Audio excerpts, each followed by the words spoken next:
Hello everyone. Today we have another Rocky recap. This is going to be for Saturday, the 26th of March, 2022. It's a fairly standard Rocky show, references to his religious beliefs and how he applies those to the world, and of course the obligatory references to how everything is communism.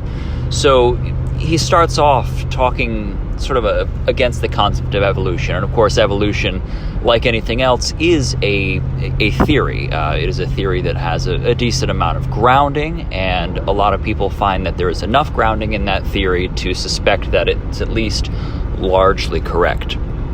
And he starts to talk about the complexity of life.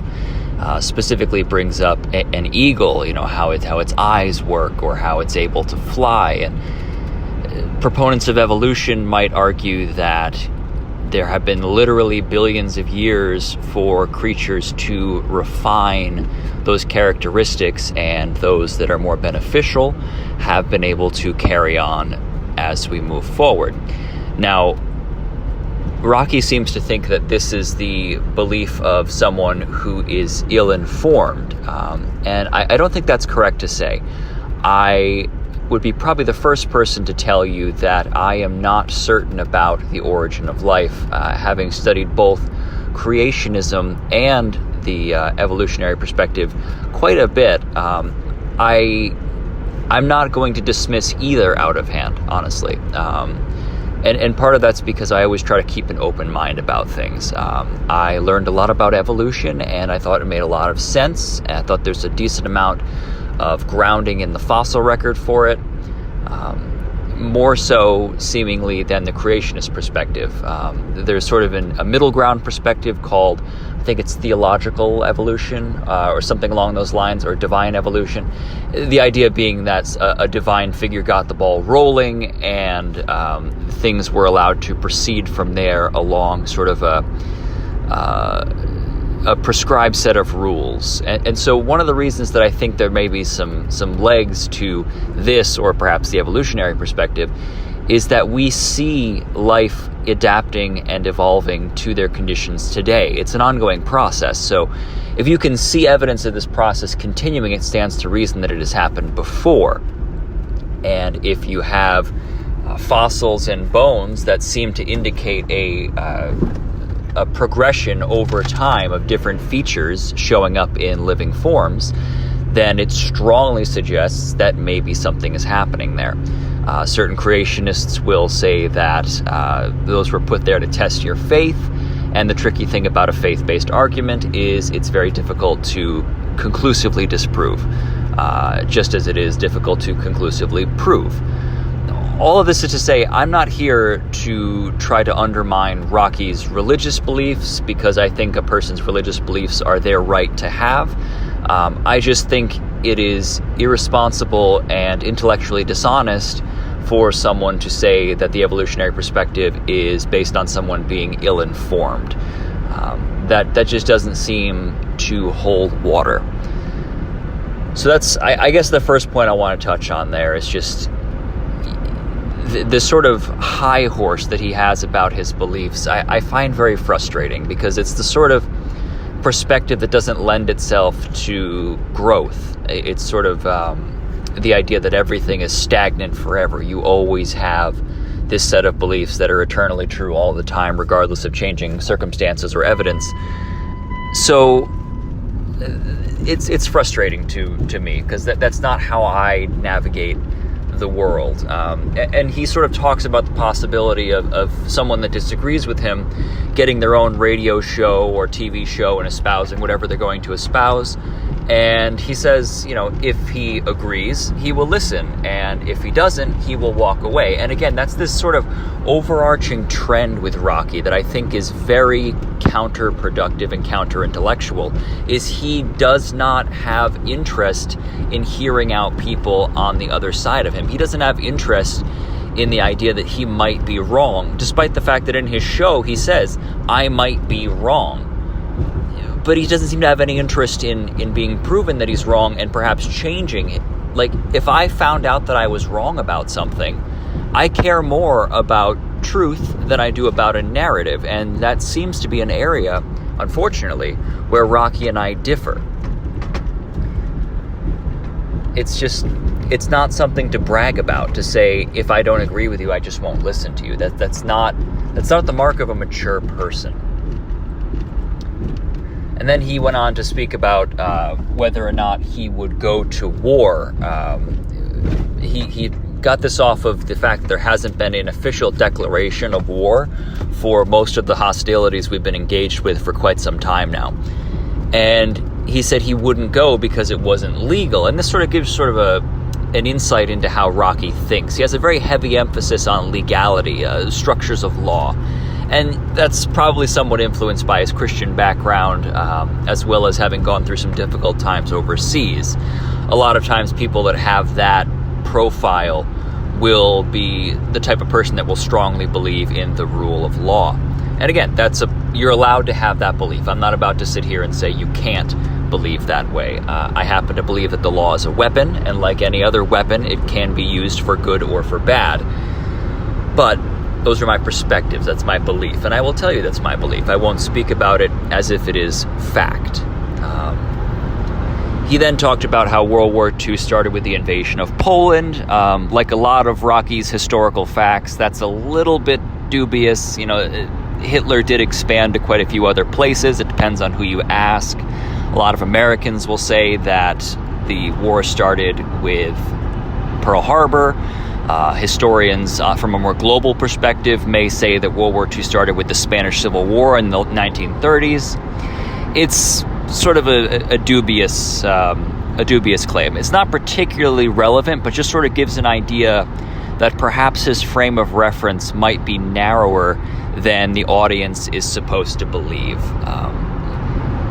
You're allowed to say that World War II started with the invasion of Poland because that was a more outright hostile aggression than perhaps the small expansions Hitler had previously. But it's all sort of the same trajectory, and it gets to this difficulty of when you delineate when a war starts. Sometimes it's not as clear as others.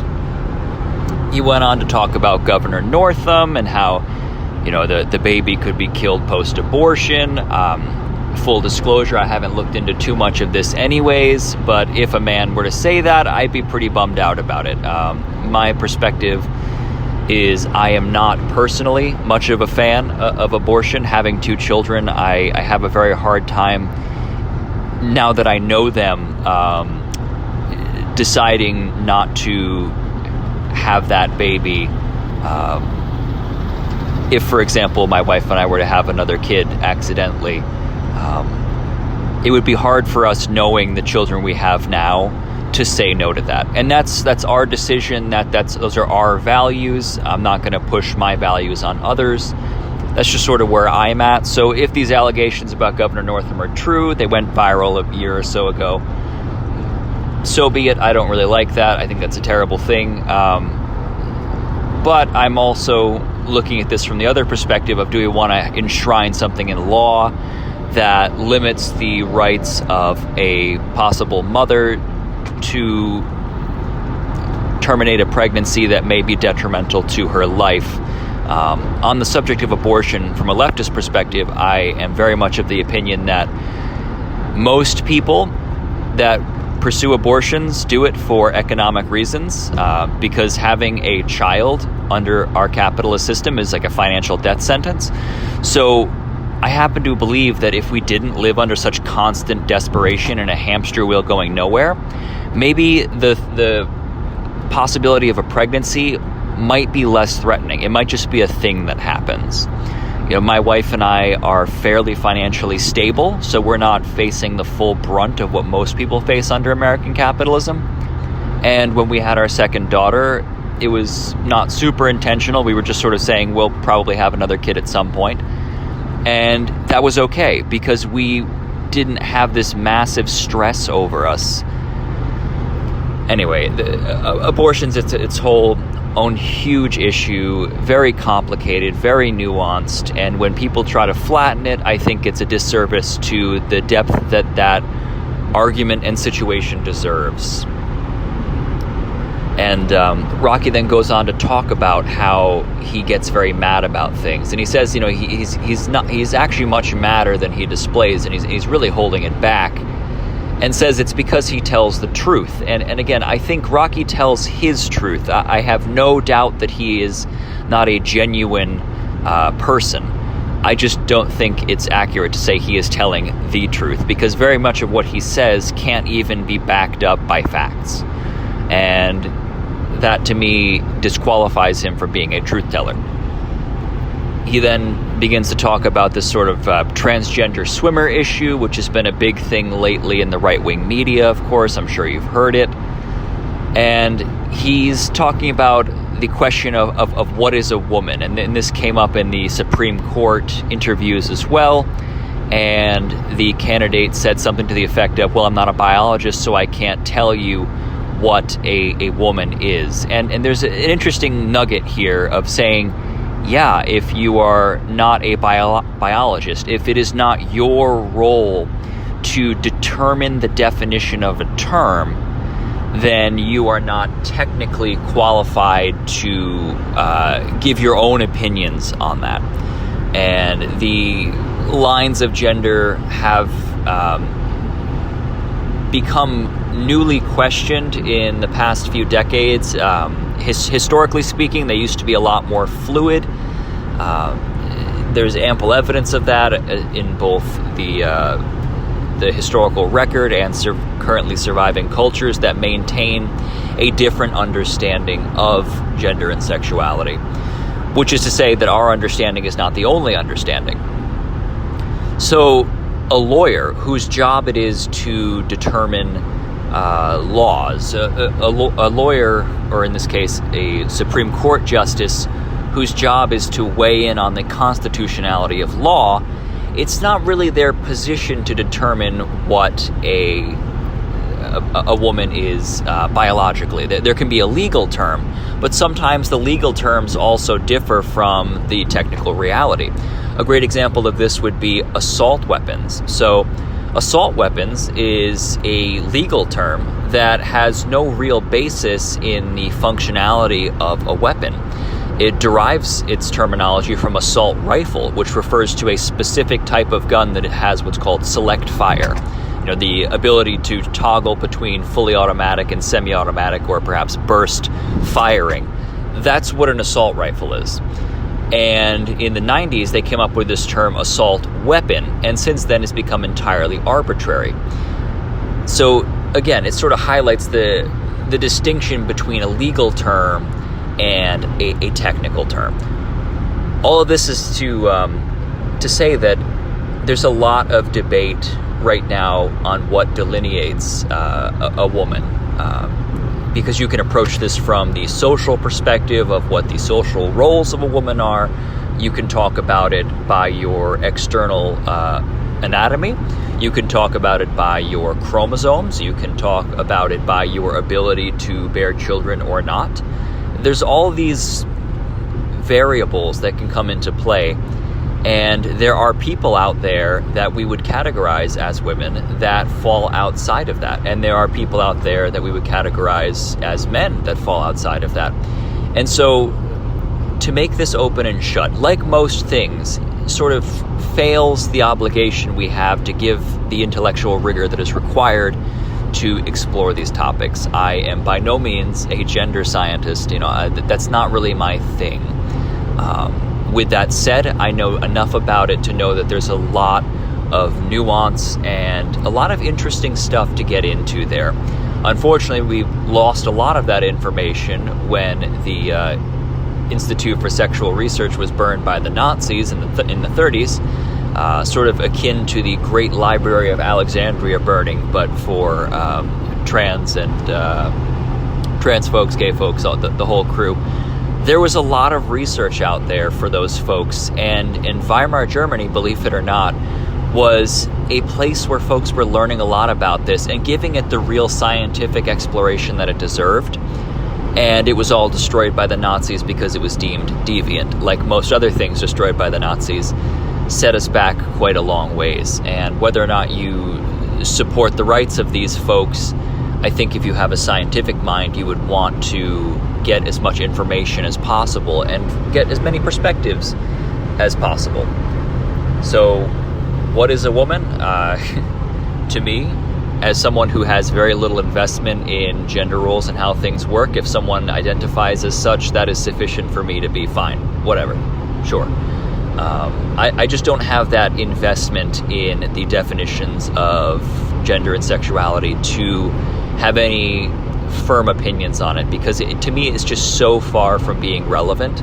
And again, these are my opinions. Not everyone shares these. I'm not trying to flatten the reality here. If someone tells me that they are a certain way, I believe as someone who has respect for other people, it's no harm done from me to acknowledge them as they wish to be acknowledged. And of course, it wouldn't be a Rocky show if he didn't bring up Marxism. So, as always, Marxism comes up on the show, and he says that once the ideology has been instituted, it puts people against each other. And if you don't comply, you'll be eliminated. Unbeknownst to Rocky, he has also described capitalism. It is an ideology that literally puts people against each other with the spirit of competition. And if you do not comply, you will be eliminated. You can just look at the mountains of corpses that capitalism creates every few years to understand that those that don't fall within its rubric or within its convenience are very casually annihilated. And I've given a couple episodes on this previously, and I'm sure there's much more to get into as well. But one of the first companies ever to exist, I'm trying to remember if it was the Dutch or the British East India Company, killed like 14 million people. That's several Holocausts. And that didn't stop. That scale of destruction is somewhat more distributed today. But capitalism hasn't gotten any less bloody. It's still a nightmare for the majority of people that live under it. And the dynamic of do as I say or you'll be eliminated exists in governments around the world, regardless of what their economic ideology is. So perhaps Rocky might be more inclined to an anarchist position. I say that sarcastically, of course, because of his interest in law. But really, if you're going to take issue with the coercive dynamic that exists in many communist countries, you have to also carry that same analysis over to the coercive dynamics in your own countries. And if you're not doing that, then again, you care more about narrative than you do about truth. He, of course, brings up, as he often does, that Bernie Sanders says he loves communism. He says it. He has yet to produce any evidence that he has ever said those words. And again, I am not inside Bernie Sanders' head, so I can't really know what he truly believes. But to the best of my knowledge, he has never said out and out, I love communism. He has spoken out quite a bit against communist countries all throughout the record, and that would potentially be him disguising his beliefs. Again, you can't know that he doesn't believe something else, but we don't have anything to show that he concretely believes that he likes communism. We just don't have that. Maybe you do. If you do, please share it with me. Again, I care more about truth than I care about narrative. So if you find anything in here that contradicts what I'm saying to you, please show me. And unlike Rocky, I'll return your emails. So he then goes on to say, well, what does Bernie Sanders think about Russia now because of the whole Russian invasion of Ukraine? He seems to have forgotten, of course, that the Soviet Union no longer exists. Russia has not been communist since the 90s. And even folks on the right think of Russia as largely a gangster capitalist country, which is to say it's this sort of idea of crony capitalism, this mythical other capitalism that gets in the way of this equally mythical real capitalism. But in the interest of being thorough, we should definitely investigate what Bernie Sanders has been saying since the Russian invasion of Ukraine. It took me about 3 seconds of going onto Facebook, which Rocky does have a Facebook, typing the search bar Bernie Sanders and finding his official page, and saw a litany of criticism about what is happening in Ukraine. He's been very consistent about denouncing the war. Go to his Facebook page right now and you'll see probably 2 or 3 posts every day talking about it. This is not hard to find. But again, Rocky in this case, as many other cases with his general show, is more concerned with a narrative than with truth. He wants to score cheap political points without actually looking at what the facts are. He'll say, what has Bernie Sanders said about this, without actually looking at what Bernie Sanders has said. Just like how he will bring up how Bernie Sanders thought the subways in Moscow were beautiful, and in fact, they are. But he will take that as saying he loves the Soviet Union entirely, or he loves communism entirely. And that's something that he carries within himself. He has not publicly said, to my knowledge, that he thinks the Soviet Union was a great place or a perfect place.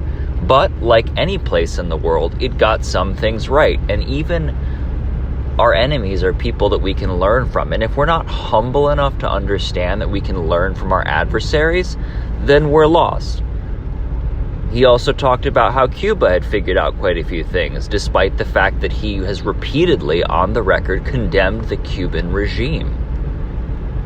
You can say that an adversary has figured things out without being a supporter of that adversary.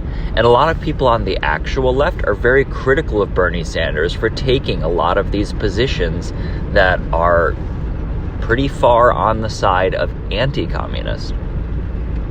But that level of political nuance is anathema to people like Rocky. It's just not interesting because it pokes holes in their worldview. But if he doesn't agree, he'll just walk away. But anyways, he's comparing apples and oranges, as he so often does, to make his points. And when you confront him with the fact that he's comparing apples and oranges to make his point, he hand waves away and says, focus on what I'm saying. Well, if the basis for what you're saying is not correct, then you need to adjust your position or adjust your arguments to properly support your point. That's how having a discussion works. He then has some guests on the show that talk about fighting vaccine mandates in schools. They bring up a New England Journal of Medicine article that says that masks make the flu worse. I'm not aware of this article, but I'll certainly look into it and bring it up on a future episode. I am not the kind of person that is excited about mandates. I have some very mixed feelings about vaccine mandates, simply because I am always careful on what doors you are opening to expanding state power. I think that's a very dangerous place to explore, not so much specifically for vaccines, but just in general to allow the government to be mandating how you run your life. It's not as if the state is getting any smaller, and I'm not about to cheer on its power getting any larger. So the call basically is a couple people airing their grievances about the vaccine mandates. It's more or less what you'd expect to hear. And they're trying to sue a school district to have them overturned. He then gets a caller that comes in and says a female is any species, which, sort of a strange way to phrase it, but any species that can carry offspring, except, of course, for the male seahorse. This brings up the inevitable question, of course, if that is your definition of female, if that is what it is in your mind, if you were to drop a uterus in a guy, are they then a female? If that is the case, if that is your only qualifier, then if there's an example to the contrary, how do you adjust your position? I have a sneaking suspicion you would still reject that person as a female. Equally interesting, perhaps, maybe even more interesting, think of all the people assigned women at birth out there who have had to have hysterectomies because of illness or any other issue. Are they now no longer a woman because they can't carry children? Also consider the possibility of someone being born infertile in one way or another, perhaps a chromosomal deficiency, perhaps they were injured at some point and rendered infertile, perhaps they in their younger years were very starved and had some sort of a stunting of the reproductive system. That can sometimes happen. So are they now not a woman either? See, this is the thing with definitions, and this is why it needs that rigor. if you have a definition that falls apart when it's challenged, then that definition is not useful and needs to be reconsidered. And I'm not about to sit here and say that I have that definition, but I know enough about how words work to be willing to acknowledge when a definition is imperfect and needs additional exploration. I think that's a perfectly reasonable position. And so the show trends off with Rocky just speaking about his beliefs, and that's all fine and good. And he ends the show, as he always does, by saying, "May God bless America." So sort of a brief Rocky recap today, simply because there wasn't a lot of meat to get into here. Usually there's at least always something to talk about, but some episodes are really just chock full of misinformation or very critical mistakes that he's making. And this episode is mostly based on opinion, and again, he's allowed to have his opinions. That's your right as a person. Him and I both feel the same way about that. But there's always something to challenge in the Rocky Radio Show, and that always undermines his assertion that he is in fact a truth teller. I think he's a very frequently mistaken man who is very sincere in his beliefs, but has no interest in ever growing as a person. And I find that very disappointing. Anyway, thank you so much for listening if you're still on, and if you have anything you would like to talk to me about and ask me about this show, you can just send me an email at rockyrecap@protonmail.com. I look forward to hearing from you. Have a great day. I eat meat and drive trucks and shoot guns and don't trust in the federal government to solve our problems. You might think I'm joking, but I'm not a Republican. Call me when your president pulls out of Afghanistan, 'cause that's the day I'll get a cell phone number and you can call and leave a message on voicemail that day.